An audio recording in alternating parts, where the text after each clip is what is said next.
But I have a question for you. Yes. Okay.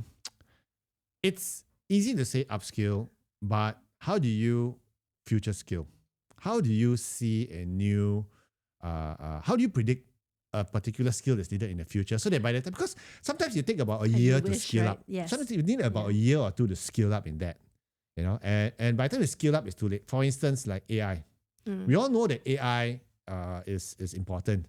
But what if I skill up, I take 2 years skill up, and by the time AI has moved on to something else? Possibly, and then you've missed the boat. Yeah. And that's why this concept of future skilling is very tricky. Good morning, everyone. Welcome to another fun episode of Career Success with Adrian Yen. This is 2025. Maybe we should change the title of our show. If you have any good ideas of what to change it to, Friday Frolics. If it ain't broke, don't fix it. Happy New Year again. Happy New Year. Yeah, it's still January, and until January ends, I think I will continue to say Happy New Year. Yes. Maybe I should just say Happy January. Happy January to all our listeners out there. My name is Adrian, and I'm the CEO and founder of Career Agility International, and Yen's our executive director and co-founder. And together we are Career Agility International. We help individuals like you to achieve career success through career clarity. And one of the ways to get career clarity, what we really find is important, is to do a health check. And if you are wondering where you are in your career health, go visit coachcarol.ai and do the 5-minute health check and get your results out. Over 30 indicators actually with regards to where your career health big is. Ones. 18 big ones. The rest are the smaller ones. But what's important is you get a report and you get a very detailed series of recommendations as well. Detailed-ish. Detailed-ish. It's never as detailed as the way we would tell it. It's not but as it's good for level 1. Yeah, it's good for an initial processing, and if things are going well for you and you kind of have some high level of self-awareness, then it might be good enough to give you a head start. It's a good start. So visit coachcarol.ai, something that we built. But today we want to talk about skills clarity. And the reason why I want to talk about skills clarity is because beside it being one of the key indicators of your career health, because if you have clarity over what skills you can do or you have, you're going to be employable and employed. Skills are a currency. And there are certain currencies that are highly valued and certain currencies that are not so highly valued. Yes. And then I guess it gives you some clarity over which ones to focus on, which ones to develop more, and which ones to maybe just put it at the side. I mean, again, if it brings you joy, by all means. So it's not about one skill. I find a lot of people talking about skills upgrading, and they kind of use the term loosely. It's sometimes a collection of skills and combinations of those skills that gives it that amplification and that power. Like what Liam Neeson says, you need to have a particular set of skills. It's a set of skills. Okay. And some of these skill sets can be combined in very fancy and powerful ways. You can stack it. Okay, so today we want to talk about skills clarity. We want to talk about how do you address the skills issue, and what can we do about it. So skills is basically what your bosses, your clients are engaging you for, and they are paying you good money for.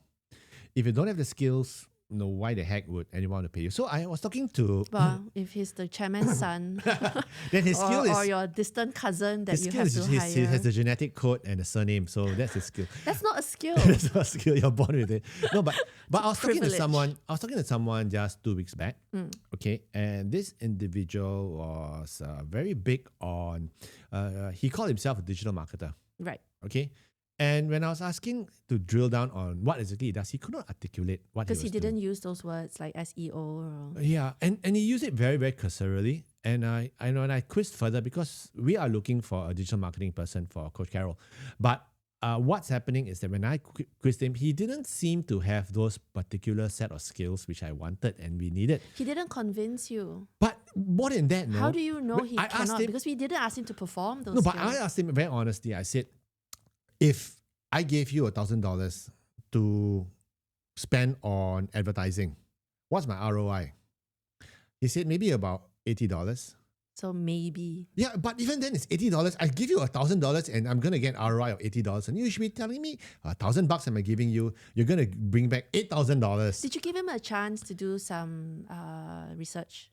No, because it was a off the cuff conversation. Ultimately, he was being honest with me, so I was being honest with him. And I said, look, right now you're looking like a liability rather than an asset.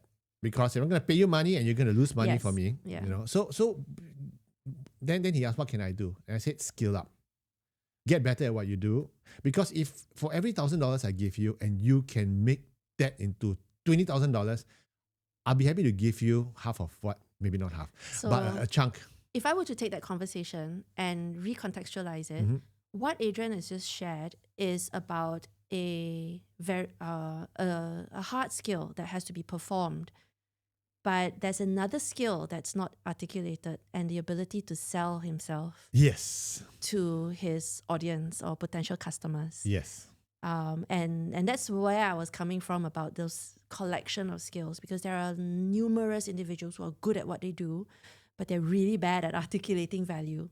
They really get bad at understanding where I'm coming from as a business user and sharing and selling. Yeah. So there's so much more to skills than meets the eye. Yeah. And it's not something that you can just, again, the word you were using, cursory, to kind of just say, oh, I'm really good at this. Show me, tell me. And then beyond that, your ability to articulate your commercial impact. Yeah. I'm like, does he have the vocabulary? Maybe he could have done it, but because you were just having a one-off conversation. No, with him, I appreciate he was being was honest really and hard he wasn't hard selling me. But no, the point is this. I think what's important here is that we need to have skills clarity. And skills clarity basically means knowing what your skills are, knowing what skills you have, how good you are at those skills, and also knowing what skills you don't have but you need. And then how do I close that gap? Maybe it's not so much a gap, but it's missing entirely. Yeah, it's totally gone. It's not even a gap, it's a chasm. I'm looking, well, again, as we get higher up the food chain in terms of our seniority, career-wise, it is really about the soft skills. There's so much more that you need to develop without actually articulating it, right? It is your executive presence. It is your But let me share something interesting with you. mindset.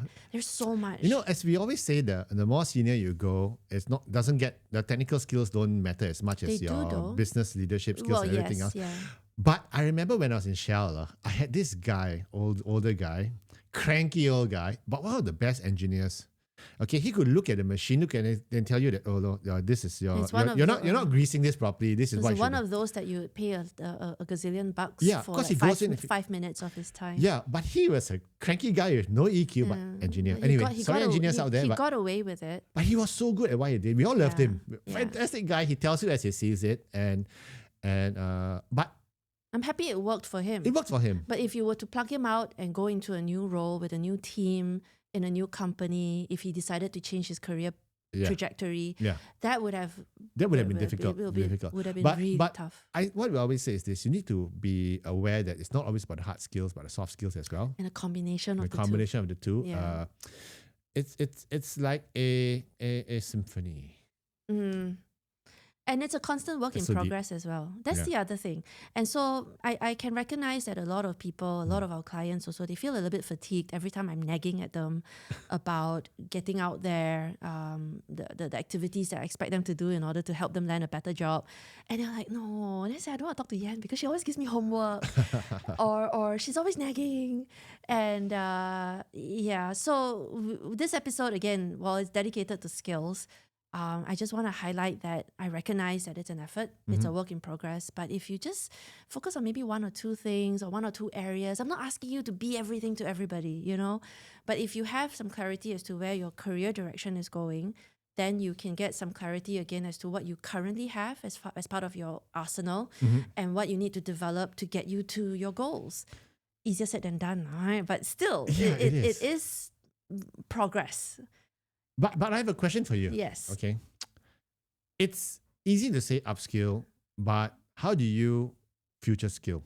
How do you see a new, how do you predict a particular skill that's needed in the future so that by the time, because sometimes you take about a year to skill up. Yes. Sometimes you need about a year or two to skill up in that, you know, and by the time you skill up, it's too late. For instance, like AI.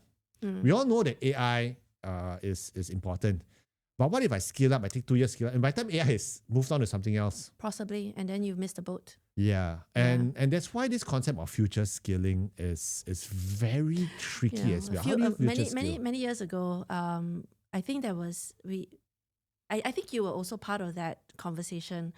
We were talking about the oil and gas industry that sort of hit a bit of a roadblock. And so they stopped training petroleum engineers. And then there was a generation of petroleum engineers that were too old, and there was no new blood coming, and it was going to take time to train them up. So a quick answer to your question is, how do you future skill? My answer is, it's not about looking for where the trends are. Just because everyone's buying bubble tea doesn't mean that you get into the bandwagon and start a bubble tea shop. But I think you need to look at your own industry. You need to look at your own company and your own career direction, because even if your market macroeconomically feels like it's mature and there's not much growth, there will still be hotspots. So don't be all like despairing. Oh no, I never do the AI. Oh dear, I'm in trouble. Crap, I need to get into ChatGPT really. But maybe you don't need to. But within your own specialty, identify those areas that will continue to give you major and optimized value. So again, context matters. Context matters. Because that even in mature markets, there are hotspots. And I think, because I'm right now watching this TV series called Day of the Jackal. Quite cool one. Eddie Redmayne, I think. He's the guy who's acting as the jackal. He's a sniper, assassin, right? Okay. So someone said that if you're hitting a moving target, you're actually shooting into the future. You need to shoot in front. Yeah, you're shooting into the future. You need to estimate the speed and distance. But I think whether or not you hit, because you do not know what to train up or skill up for, right? You take the shot still. Same thing like not taking the shot is you miss every shot that you don't take. Someone once said. Yeah. So I still think that to sit down and say, I'm not going to skill up or undergo training because what's the point in the future? It might change. Yeah. It's worse than embarking on a journey and moving with the trends as it moves along. Like for instance, right now, 1 year ago, when ChatGPT was such a big thing, people are talking about you have to skill up for prompt engineering, how to ask ChatGPT in a way that ChatGPT is so smart. Claude, you can ask, you can talk, it recognizes, so you don't even need to prompt engineer that much. And I suspect in 1 year's time, all the stuff that you learned about prompt engineering won't even be there. True. In fact, one thing that's funny is there's even a website of an AI where you ask it how to write prompts for you. So you're asking the prompt, asking the AI how to prompt the AI. Yeah. And I think after a while, you don't even need it. It's just going to be built in. So, but again, in your convoluted analysis, it's like, look, even if you don't need to learn prompt engineering, it doesn't hurt for you to understand the concept of prompt engineering, because at least you have a skill that can be that will evolve, that can be added, that can be stacked, that can be combined into something else that's going to be useful. And sometimes you never know, You never know what you need. Like right now, just collect as much as possible. I think it's okay and I'm to learning keep Power BI learning. right now, because Power BI is really an important tool, to the point where, if you remember, maybe 30 years ago, I remember when I first joined Shell, my boss, this was 1996, my boss, old timer, he said, can you help me with the Excel spreadsheet? Because we don't really know how to use Excel spreadsheet. But now everyone knows how to use Excel spreadsheet. I remember in uni we were doing SPSS. Yes. Yuck. So yuck, right? Yeah, SPSS. Yuck. Right now. So I think all these skills which you see, which you think might be newfangled, I think it's going to be new. I agree. I think for our listeners out there is to go with interest. You can't go wrong. If Power BI is not your thing, but how can you? But everyone goes like, oh, you need to be analytical and all that. And I'm like, but it's not an interest area. So I want to say this, you don't have to be building it. Right. But you have to be using it. Maybe not. So instead, so example, like PowerPoint slides. PowerPoint, okay? PowerPoint has got macros. Okay, Yes. Excel spreadsheet, macros, pivot tables. Nice. I don't need to know how to build a pivot table if I don't want to, I don't like it. Yes. I can pay someone on Fiverr or Upwork to do it for me. But I need to know how to use it. Sure. So the pivot tables are there. What do I input here? What's the output? What does it mean? Oh, maybe not. Because maybe your career doesn't require it. If it Again, does- I don't know where you're going with this, but I feel like if Okay, our listeners are out there, if you don't, yeah, I agree. If you don't need You it, know, but it's good to know. if you're an interior designer, Okay, that's or you're potentially in real estate sales, you're selling insurance. I think KYC is getting more important than Power BI. KYC is? You know your customer. I was thinking of Kentucky Young Chicken or something. No, not young.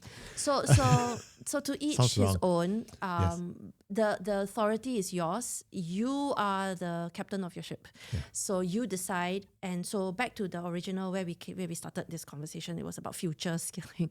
So look at your industry, look at where your own career goals are, and figure out the skills required to help you get to that next stage. True. So if you are thinking of people leadership and you're trying to lead a team, you want to get more commercially astute, change your reading diet, shadow your leaders. Power BI May not help. be something you want to understand. If somebody was presenting it to you, you'd go like, oh, that's great.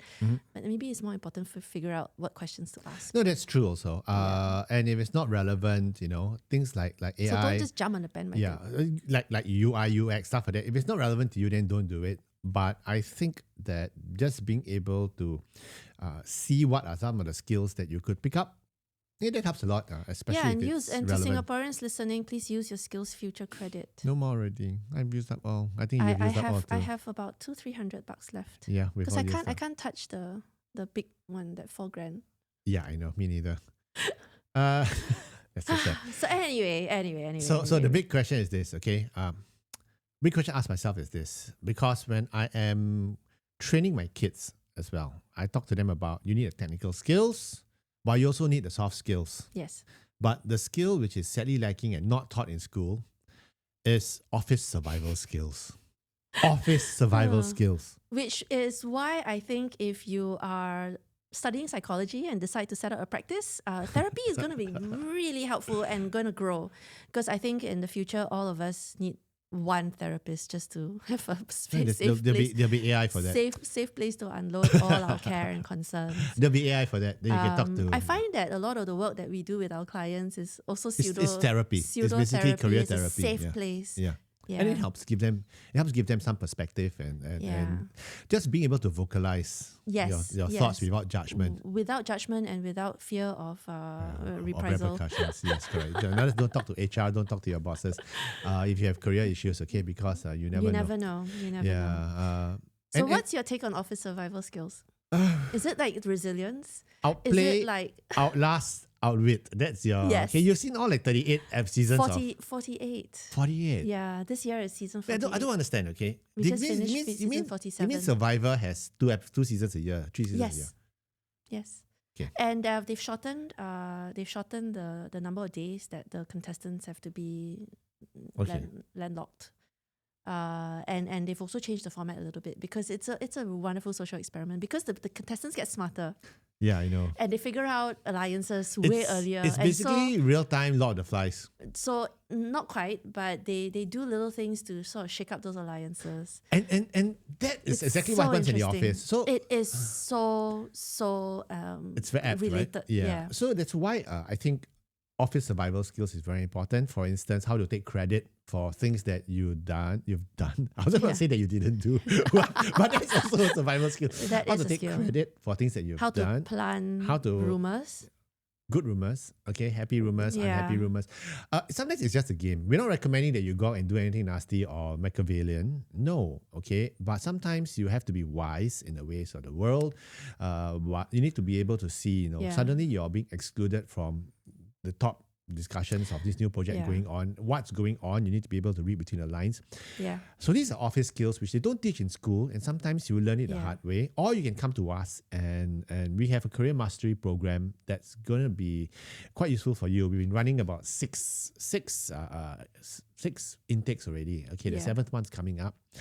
How to survive the office environment, how to influence without authority, how to manage your image and your perception. Yes. How to increase your visibility and how to get that raise that you deserve. Yeah, the executive presence. Because I think a lot of our clients are really good at what they do, but then that next stage requires a little bit more engineering. Yeah. It it requires a little bit more awareness, the situational awareness. That's a Yes. little bit hard to define. Yes. And by the way, you mentioned Survivor, and at the back of my mind, if you saw my expression, I was really thinking about other programs that you can watch to learn about the same thing, because we all gravitate to drama. Like what? So you know those Korean K-drama, Back in the Palace with the king and the eunuchs and I think there are similar Chinese dramas. There's similar Taiwanese dramas, not necessarily in feudal emperor type palace type thing, but also with those, you know, the corporate ones where there is the big tauke, and then he has his sons and grandsons running the business, and they're all like eating one another. We and obviously everything. have different TV diets. I don't watch those, but my mom used to. She used to, No, consume but those. you're right. You see, a lot of So- times the so- office is likened to a Game of Thrones. Okay, you play the Game game of or you die. Thrones, yeah, Game of Thrones. Except that was violent, and we don't have dragons in real life. Yeah, but we do get to see people being killed and stabbed in the Yeah. back and being played. So for a lot of that idiots, awareness, unfortunately. chances are you already have. Mm. But when it's happening in real time to you in your context, you need to have your own mental shields and a perspective, and you need a safe place to kind of process it and debrief it and figure out how to come back stronger. Mm. Or how to ensure that you strengthen your own foundations. So while we kind of have the wisdom about the politics that do happen, we've even witnessed sometimes in real life, and we're wondering, okay, so if it happens again, what do I What do? do I do? How do I handle it better the next time? Yeah. Come talk to us. Come talk to us. So once again, if you are wondering about what skills to acquire, one thing I must say that you shouldn't do is you shouldn't just go to the skillsfuture.gov.sg website and choose at random, because there are like about 26,000 courses there. I don't know. I like the more aesthetic courses. Little cake You decoration. go figure out what you want to do, makeup, whether hair. or not. Yeah, It's got no relation to my there are job. lots of courses available. Okay, as I said, I went for the Power BI one. I went for the urban gardening one. You know, It's okay if you want to just do It's fine. courses that fulfill Yeah, which is fine. your own leisure. It's okay because it gives you joy. yeah. It doesn't have to be it's- career related. But it's important on the career aspect of it. You must understand that you have to have skills clarity. And if you're not clear about what skills you have, what skills you don't have, what skills you need to acquire, what skills you need to get better at, you're going to be in a whole world of trouble down the road. Yeah, Unfortunately. it sounds you're so negative, Nelly. No, it is true. It is true. I'm all about look. No, yeah, he's right. No, because you see, He is you're right, basically, yeah. you're basically being. Remember, if you don't remember anything at all for this conversation, you're being paid for the skills. You go to a dentist, okay, you're paying for his skill. You go to a surgeon, a lawyer, you're paying for his skills, his knowledge. My his husband went to experience. a dentist once. Oh, that one, yes. No, not that one. Before that, to extract the wisdom tooth, Uh huh. and the dentist was small. Uh huh. She couldn't get it out, so she had to cut more. That's So terrible. yeah, and painful. it's not a skill thing sometimes. I don't know. Yeah, so it's Anyway, a just saying. capability thing. Yeah. So you made how the skill- how do we get better? How do we So- get better? I mean, okay, so there's the adulting bit of it, which you've been going on about, and there's the joy part of it, which I've been going about, because if you're gonna learn something that you like, learn something you enjoy, learn something that's fun, learn something if you have to related, but obviously there's a balance. So what can we do? The three things we want to recommend. Okay, number one, go for courses if you have to.